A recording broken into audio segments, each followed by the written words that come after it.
Once a tourist spot down south, Taal Volcano, in an instant, now became the cause of misery to thousands of residents in nearby towns after it spewed large columns of ash. In Batangas, residents of Agoncillo, Lemery, and Taal towns flocked to safety in various evacuation centers after the volcano spewed large columns of ash on January 12, displacing those within the 14-kilometer radius danger zone. But even as ash blanketed most roads in Batangas province, it could not completely extinguish the hope still flickering among the victims. SOPHIA PEREZ, who is 6 months pregnant, tries to overcome her fear of the successive earthquakes that rocked her hometown Lemery since the Taal Volcano eruption. Sa akin bilang buntis, syempre takot ako kasi twice na ako nawala ng baby.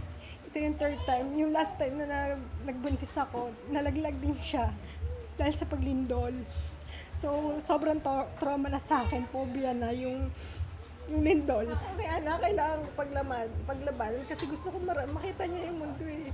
Gusto ko makita niya yung magandang, yung mararanasan naman niya mabuhay. Florida and JHONVEST ENDOZO from Laurel shed tears as they contemplate their future and that of their 3-month-old daughter. Bakit ka naiiyak?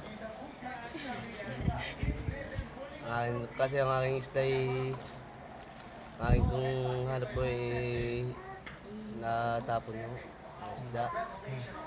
Kaya po harvest na sana. Magagawa po sana po kami na ng bahay po namin. Hindi po natuloy. Dahil nga po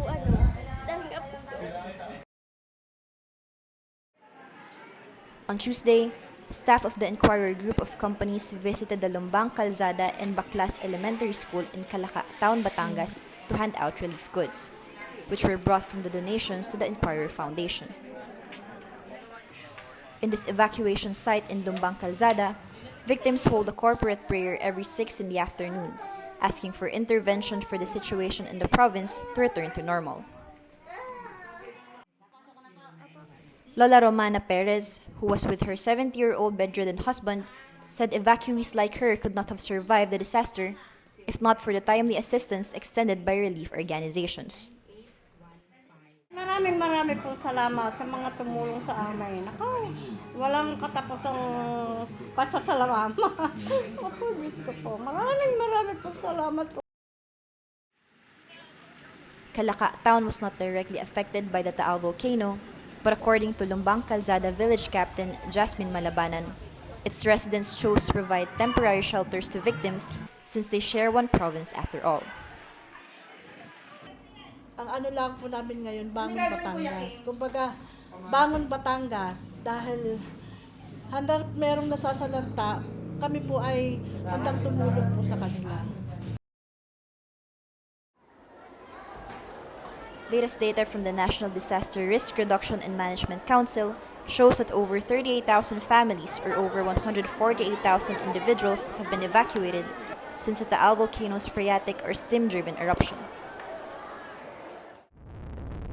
Alert Level 4 remains hoisted even amid the current lull in the volcano, which means that hazardous explosive eruption is still possible within hours or days. As the Taal Volcano continues to be restive, local authorities here worry about how long they can sustain the evacuees, even with relief coming in. Many people look to PHIVOX for answers, but as state volcanologists put it, no one can really predict when Taal will erupt. It could happen in the next few days or weeks, or even months, but for sure, with dangerous consequences. This is CATHRINE Gonzalez reporting from Batangas for INQUIRER.net.